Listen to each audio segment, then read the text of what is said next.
नमस्कार दोस्तों, केमिस्ट्री के मोस्ट इंपॉर्टेंट क्वेश्चन को देख लेते हैं जो कॉम्पिटिटिव एग्जाम में कई बार पूछे जाते हैं। फर्स्ट क्वेश्चन है, when two substance don't dissolve they are called. देखिए, जब कोई दो सब्सटेंस हैं जो आपस में मिक्स नहीं होते, जैसे कि ऑयल ले लिया और वाटर ले लिया, तो ये दोनों में मिक्स नहीं होते, तो इनको क्या बोला जाता है? यानी अघुलनशील बोला जाता है, यानी इमिसिबल उसको जो है वो हम बोलते हैं। ठीक है, उसको क्या बोला जाता है? इमिसिबल। जब दो सब्सटेंस आपस में घुलते नहीं, मिलते नहीं, तब। सेकंड है, reaction that has both oxidation and reduction is called. देखिए, ऐसी रिएक्शन जिसमें ऑक्सीडेशन भी हो रहा है और रिडक्शन भी हो रहा है, तो उसको हम क्या बोलते हैं? उसको सिंपली बोला जाता है रेडॉक्स रिएक्शन। यानी इसमें रेडॉक्स रिएक्शन में क्या होता है? ऑक्सीडेशन भी होता है और रिडक्शन भी होता है।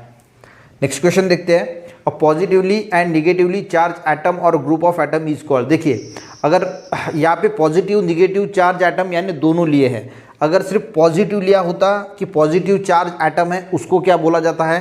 तो पॉजिटिव चार्ज को हम बोलते हैं कैटायन। ठीक है, और जो निगेटिव चार्ज एटम्स होते हैं उनको बोला जाता है एनायन। पर अगर यहाँ पे दोनों की बात की है, यानी पॉजिटिव चार्ज एटम्स और निगेटिव चार्ज एटम्स, तो उसको हम सिंपल बोलेंगे आयंस। यानी उनके ऊपर चार्ज जब होता है तब उनको आयंस बोलते हैं। ठीक है, नेक्स्ट क्वेश्चन देखते हैं, the gas utilize to fill up the tyres of aircraft. जो एयरक्राफ्ट होते हैं उनके टायर में जो हवा भरी होती है, उसके लिए कौन सी गैस जो है वो इस्तेमाल की जाती है? तो उसके लिए गाइस इस्तेमाल की जाती है हीलियम गैस। नेक्स्ट क्वेश्चन है guys, the radio isotope use to control the disease like blood cancer. Blood cancer को हम क्या कहते हैं? ल्यूकेमिया भी बोला जाता है।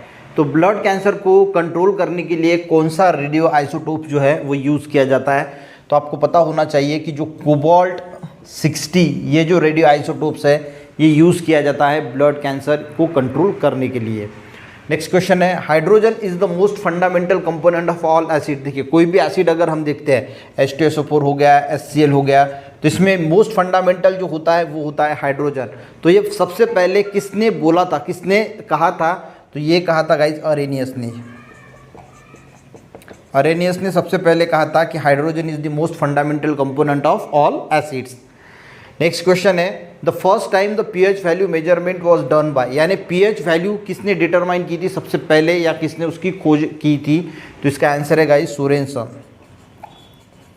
अब किस साल खोज की थी ये भी आपको पता होना चाहिए। तो 1909 इस ईयर में जो है इसकी खोज की थी। अब पीएच यानी क्या होता है? पीएच का फॉर्मूला होता है guys negative logarithm of hydrogen ion concentration. अब यहाँ पे जो P होता है, इस P का मीनिंग होता है पावर या फिर पोटेंशियल, या फिर इसको बोला जाता है निगेटिव लॉगरिथम ऑफ। अब pH हम किसके लिए यूज़ करते हैं? इसकी रेंज पूछी जाती है। इसकी रेंज क्या होती है? तो इसकी रेंज होती है 0 to 14। ठीक है, अब कोई भी सॉल्यूशन हमारे पास होता है वो एसिडिक है, बेसिक है या फिर न्यूट्रल है, ये डिटरमाइन करने का काम जो है वो होता है इस pH का।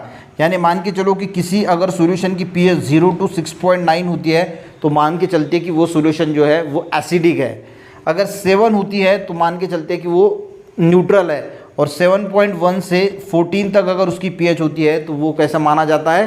वो माना जाता है बेसिक। ये भी चीज़ें आपको पता होनी चाहिए। ठीक है, नेक्स्ट क्वेश्चन है, the element radium. Radium element जो है वॉज एक्सट्रैक्टेड फ्रॉम। तो वो किससे एक्सट्रैक्ट किया जाता है? तो वो किया जाता है पिंच ब्लेंड से। ठीक है, तो radium was extracted from pinch blend.